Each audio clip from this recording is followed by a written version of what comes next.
Hey Eurovision fans, today I'm giving you my deep dive analysis of Dora 2025, that's Croatia's national final.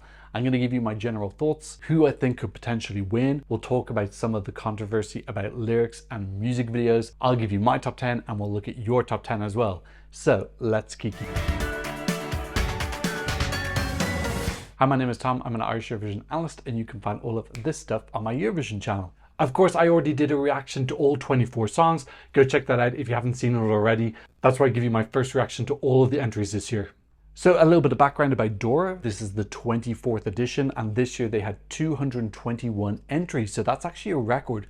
Really cool to see a huge amount of interest this year. Not too surprising considering that they got their best result under the Croatian flag, coming second last year with Baby Lasagna. Croatia are actually on a pretty hot streak right now. 2 qualifications in a row after having previously had 4 non-qualifications in a row. Some of those were unlucky. There were 2 11th places, but they've also had 2 top 13 finishes in a row. It took me 3 attempts to say that. They're actually kind of going through a bit of a streak in the same way that Finland did when they reinvented themselves. Croatia could potentially be at a fork in the road where they really start to become really strong in Eurovision consistently. Let's start with my general thoughts about Dora this year. I think this is a really good national final. I was quite surprised to see that some people think that's weak or it's not that interesting. I think there's a huge amount of variety. Really good mix of folk and pop and rock and dancey stuff. Anytime I pressed play, I wasn't sure what I was going to get most of the time, which I think is really exhilarating. Compare that with the Malta Song Contest, which I thought was good, but 23, 22 of those songs were pop. This had much more flavor in it, and I think it represents more aspects of the Croatian music scene. I think there are several national finals that exist, which really only cater to the pop section of their music scene and just kind of ignore everyone else or don't really reach out to them. This feels really balanced. I think this is a good representation of Croatian music. Now, obviously last year, the contest was a little bit of a no-brainer. I think Baby Lasagna was most people's favorites. I gotta admit, I didn't actually think that Dora last year was that strong. I thought Baby Lasagna was amazing. Everyone else though, I have to admit, I didn't download any other songs. I can barely remember any of the songs from last year. I gotta be honest with you, I don't remember anyone else's performance. So I think this year's actually stronger because keeping my eye on 8, 9, even 10 people this year who I think that if they have a really wow staging, they could potentially represent Croatia in Basel. So I think it's much more open this year. It's a little bit hard to judge because some people have given us a lot of information. Other people have given us less, which I'm going to talk about a little bit later. And amongst those 10 songs, I think there's 3 or 4 options which I feel pretty confident would qualify and move Croatia's qualification streak to 3 in a row, which would be really awesome. Would that be their best qualification streak ever, Tom? Yes, it would. That would be the first time that Croatia have ever qualified 3 times in a row. Actually, I have to admit, Croatia's in a little bit of a dodgy pattern right now. 2 qualifications, 4 non-qualifications, 2 qualifications, 4 non-qualifications, 2 qualifications. I'm not saying that 4 qualifications are coming, but what I am saying is I want Croatia to break this 2-4-2-4 pattern, please. Okay, so before we talk about our first artist who's in contention, I want to talk a little bit about music videos because this was quite interesting to me. It seems that different national finals have different rules about that. For example, in UMK, it's quite clear that the artists have to have a music video. It's only allowed to be in one setting, so they're allowed to have like one tableau or one room. I think they're given a budget for it as well to work within, and that makes it a little bit more of a fair playing field. Malta Song Contest, everyone had to come into the studio and perform their song in the same space. Benidorm Fest don't have music videos, they just have these cool graphics and the audio playing. So different national finals are different things. Dora's rules, it seems, are very broad. It's basically just give us any music video at all. It doesn't matter what type it is. So we saw this huge range of people having really elaborate music videos with lots of different tableaus and effects and everything and choreography, and then other people who just had like basic lyric videos. Now, I don't know the circumstances behind when these people were told about this. Maybe it was last minute. So I'm hesitant to say that the people with just lyric videos didn't bother, but I gotta be honest, if someone came up to me and said, hey, you've been selected for Dora, we need a music video tomorrow, I would literally work every single waking hour until I had it done. I'm hesitant to use the word don't bother. It really does feel like some people just didn't bother to make music videos. I'm not saying that the people who did that are like disqualified from my top list or anything like that, but it's something that doesn't go unnoticed. I see people like Martha who clearly didn't have a budget. She filmed this probably on an iPhone in her local town with her grandparents. If I see that and I say that's someone who's thinking about Eurovision, really does want to go, as opposed to someone who's just gotten a record company or someone a lyric video for them, it kind of comes across a little bit lazy or not interested. I think if you really want to go to Eurovision, you're going to use every single opportunity to try and portray what your visual package is, considering how extremely vital the visual aspect of Eurovision is. So it seems very strange for me to not utilize one of your prime opportunities in your music video that a lot of people are looking at to sell yourself. I know what I'm going to do. I've got a visual concept. Here it is. Please pick me. Everyone's got an iPhone or a smartphone nowadays. I film my videos on my iPhone. If you don't have time, pick up 5 objects that represent your song. Take 5 photos from history that represent it. I just don't think there's an excuse for having no visuals at all. With that in mind, that is one of the reasons I'm so supportive of Luka Nižetić. I'm just going to tell you now, spoiler alert, he is my #1 this year. I'm not saying he's a clear #1, I'll go into that later, but this music video is absolutely stunning. Editorial, fun, whimsical, really cool metaphors that make me intrigued to understand the song. The song is called Usina, which many Croatians, thank you to everyone who left me comments, by the way, left me comments down below saying this is like a wind that comes from the south that makes people crazy or gives them illnesses and maladies. And when you know that the music video makes sense, all these kind of crazy situations that he is going a little bit bonkers. So when I see this, I see someone who really wants to go to Eurovision, put a huge amount of effort in. He's got a staging concept, he's got a vision. He really wants to represent Croatia and do his best. So there might be reasons why other people couldn't do music videos, but Luka clearly put an absolute ton of effort in. The visuals are super strong. The song I think is good. I don't think it's as strong as the song, so I do think he's going to have to hit it out of the park visually. He has tried to enter for Croatia before. Thank you to Dolphin Dane for providing me with one of his fabulous songwriter graphics. That showed that he's been trying to enter the contest since 2003. 22 years this poor boy has wanted to represent Croatia in Eurovision. Croatians, just give him a shot. Just let the boy rest in peace. 2003, 2005, 2007, 2019, and 2025. He only likes to enter in odd years. And you may remember him from 2019, Brutalero coming 3rd. I think that was absolutely robbed. The song that did win, Rocco, The Dream, I thought, my personal opinion, was horrendous. Amazing voice, really terrible, boring song that sounded like a vocal lesson. My understanding is that Jack Udek, who wrote that song, was really pushing it and doing a lot of promotion, and I think this did very well with some of the older generations in Croatia. So yeah, I do feel like Brutalero should have gone for Croatia in 2019. That was actually the same year Baby Lasagna was in for Mantra. So this is his 5th attempt. We saw in that Brutalero performance that he does have this huge emphasis on visuals. I felt actually he was moving around so much in that it maybe affected his vocals a little bit. He had a couple of in-ear issues. So I hope this time he manages to find the balance between still getting the song out. He's not a super strong vocalist. He's fine, but it's not his superpower like it is some of the other artists. And just have a really cool, fun package on stage. I don't want him to be given the ticket. I do want him to earn it. He needs to step up to the plate and deliver, because I think that the competition this year is crazy. But he's really on my radar because I thought the music video just oozed effort, thought, consideration, and a lot of passion. And I'm just going to support someone who I think really wants to go, as opposed to someone who's just looking for a few more Spotify listens, or their record companies basically force them to enter into national final. That does happen, by the way, a lot more than you think. Okay, so next up we have another big potential favorite, and that is Lelek. Now, there were some people who were upset to my reaction to this regarding the lyrics. So for context, I went into Dora completely fresh, 0 spoilers. I had absolutely no idea who were and weren't the favorites. So what you saw was my absolute genuine first reaction, which I think is kind of the point of a reaction video, really. I think some people thought that my issue was with the grammar. Honestly, that doesn't bother me at all. My issue was more that the metaphors in the song seemed kind of disjointed and disconnected. So it sounded like a collection of cool sounding but completely unrelated lyrics to me, to the point that I actually thought that the song was AI. Now, lots of Croatians left me comments in the comment section of my reaction video. Thank you to everyone who left comments on that video. And many of them suggested that it's more likely that the song was written in Croatian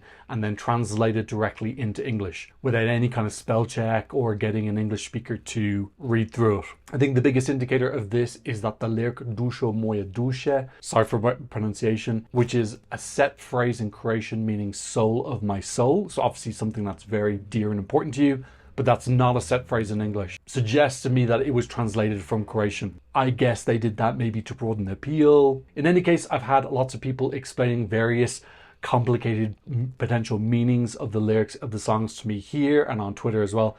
Honestly, until I see Lelek confirm that themselves, it does kind of feel like people are kind of conjecturing a deeper meaning onto the song that may or may not exist. At the end of the day though, that's just my opinion. If you love this song, more power to you. I always say that everyone in the community should just be able to love whatever song they want. Like what you like, don't give an F about anybody else. But yes, that was my genuine first impression when I heard the song. And I do feel it was a little bit exacerbated by the fact that they didn't have a music video, and visually all I had to fixate on was the lyrics. I think if they'd done a music video like they did with their previous song, I probably wouldn't even have noticed, because I'd be looking at the visuals and their traditional costumes and whatnot. I think the song has got great potential. I would love them to change the verses back into Croatian, keep some English in the chorus so it has like a little bit of a broader appeal and people at home can understand what the song might be about.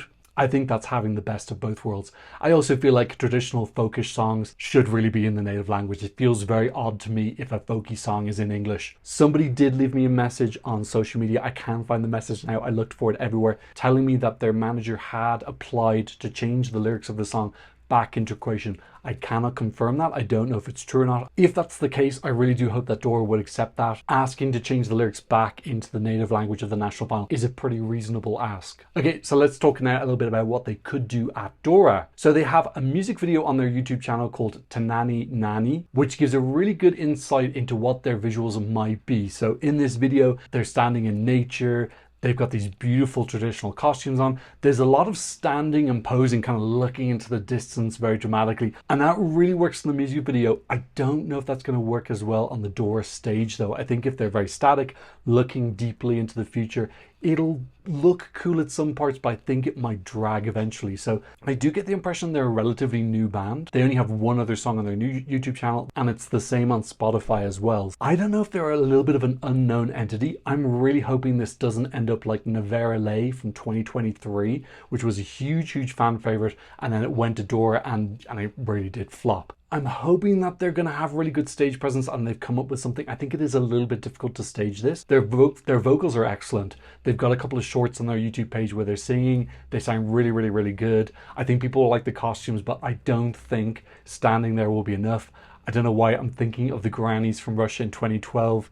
They also had beautiful costumes and nice singing, but then they had a story on the stage with the buns and the fact that they were an older generation. So I'm not saying Lelek needs to start cooking Croatian pastries on stage, but maybe something needs to happen. So yeah, I'm really wishing Lelek well on the stage. I really want as many competitive entries as possible in the Dora final so that we really get the best person going to Basel to get Croatia another top 13 finish. Now let's get to two songs which I think have a lot in common. The first of those is Ogen, which I believe is fire in a northern Croatian dialect. Sorry if I'm saying it wrong. You can put me in pronunciation prison. And another song I think is really similar, which is Matt Shaft. I think both of these songs have a folk rock feel. I think they're really stepping on each other's toes, because if they were the only one in Dora, they just would stand out an absolute mile.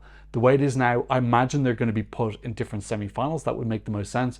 But if both of them make the final, I think they're really going to affect each other. I've seen some Croatians saying that Ogen are potential winners, that this is the type of thing that the Croatian public is going to like. The song is in this northern dialect. I believe the topic of it is the Holy Spirit or something. I think the song is good. I feel it's a little bit too repetitive. I think Matt Shaft actually does a better job at varying up the song. I think both of them have cool visual concepts. Ogeni, I'm just going to give up on trying to say it right. Ogeni, it feels very similar to Baby Lasagna in the staging. It's got this kind of modern people going to a traditional feel and hanging out and having a little bit of a party. Whereas Matt Shaft, I think, is moving away a little bit, but then he's got the whoas, which sound really like Baby Lasagna.